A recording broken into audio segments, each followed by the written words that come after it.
تو عرفہ کے دن کے فضائل میں سے ایک فضیلت یہ بھی ہے، اس میں تکبیرات تشریق کا آغاز ہوتا ہے۔ مسلمان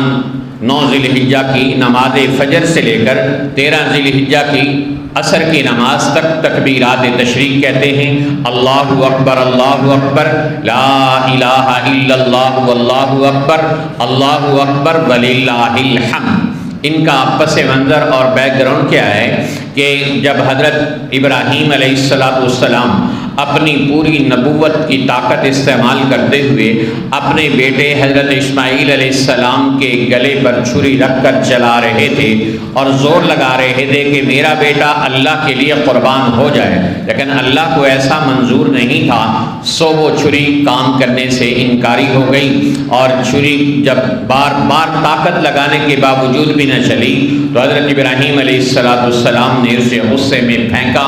اور چھری کو اللہ نے قوت گویائی عطا فرمائی اور کہا میں 2 امروں کے درمیان میں ہوں، ایک طرف مجھے رب جلیل کا حکم ہے نہیں کاٹنا، دوسری طرف خلیل کا حکم ہے کاٹنا ہے، میں رب جلیل کا حکم مانوں گی، خلیل کا حکم نہیں مانوں گی۔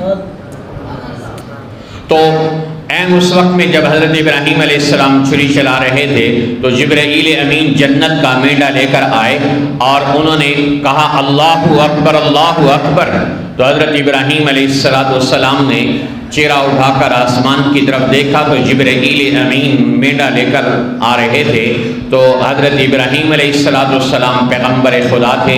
اللہ کے خلیل تھے، سمجھ گئے کہ میری قربانی اللہ کی بارگاہ میں قبول ہو گئی، تو انہوں نے آگے سے کہا لا الہ الا اللہ واللہ اکبر، اور جب حضرت اسماعیل علیہ السلام اٹھ گئے اور ان کی جگہ دمبا ذبح ہو گیا تو انہوں نے کہا اللہ اکبر وللہ الحمد۔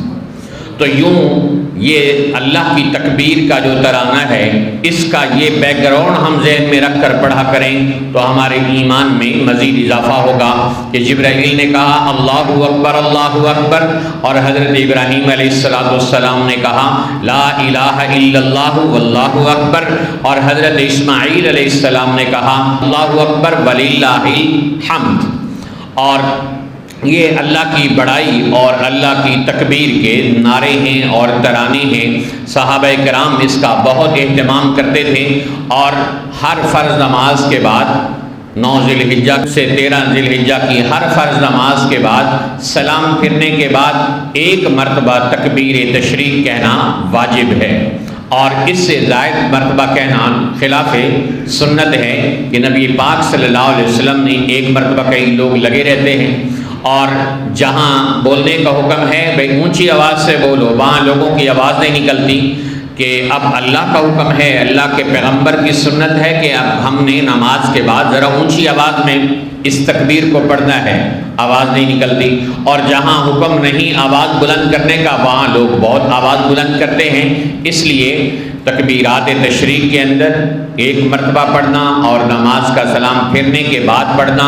ہر مرد کے لیے، عورت کے لیے، بچے کے لیے، بوڑھے کے لیے، جوان کے لیے، فرض نماز پڑھ رہا ہو تو اس کے لیے یہ ضروری ہے، چاہے جماعت سے پڑھے چاہے جماعت کے بغیر پڑھے، چاہے مکمل رکعت جماعتیں اور رکعتیں مل جائیں، چاہے اس کی کوئی رکعت رہ جائے، 2-4 رکعتیں رہ جائیں، تب بھی اگر جماعت میں شامل ہو گیا ہے اپنا سلام پھیرنے کے بعد پھر 1 مرتبہ بلند آواز سے وہ تکبیر تشریق پڑھے گا۔ عام طور پر نماز کے ساتھ تو لوگ پڑھ لیتے ہیں، لیکن جب نماز کی اپنی رکعتیں رہ جائیں یا اپنی انفرادی نماز پڑھنی پڑے تو پھر لوگ اس کا اہتمام نہیں کرتے ہیں۔ اسی طرح بعض اوقات امام کو بھی بھول جاتا ہے، تو امام بھول جائے تب بھی مقتدیوں کے لیے وہ تکبیر کہنا واجب رہتی ہے، اور ایسے ہی جیسے مردوں پر واجب ہے عورتوں کے لیے بھی واجب ہے، ان کو بھی اس کا مناسب آواز کے ساتھ اس تکبیر تشریق کا ہر نماز کے بعد پڑھنے کا اہتمام کرنا ضروری ہے۔ تو یہ تکبیرات تشریق اللہ کی عظمت کے گویا نعرے ہیں اور اس کے ترانے ہیں۔ حدیث میں آتا ہے ما احل محل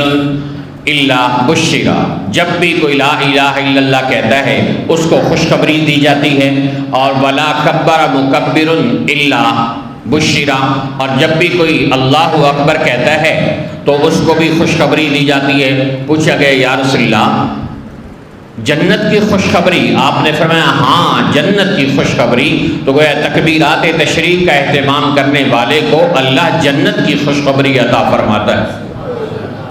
تو لا الہ الا اللہ، اللہ اکبر، یہ اللہ کی بڑائی ہے، اللہ کی تکبیر ہے، اللہ کی عظمت کا بول ہے جو مسلمان کو ہر حال میں بولنا ہے، اپنے کانوں کو سنانا ہے، اپنے دل سے اس بات کو بار بار منوانا ہے کہ اللہ اکبر، سب سے بڑی ذات کون ہے؟ اللہ کی ذات ہے، مشکل کشا، حاجت روا، انسان کے تمام مسائل حل کرنے والا صرف اور صرف اللہ ہے۔ تو اللہ کی عظمت، اللہ کی بڑائی، اللہ کی کبریائی مسلمان کو اپنے دل میں بٹھانی ہے، زبان سے جاری فرمانی ہے اور کانوں کو سنانی ہے، تب جا کر یہ دل میں جا کے راسخ ہوگی۔ تو لا الہ الا اللہ، اللہ اکبر، لا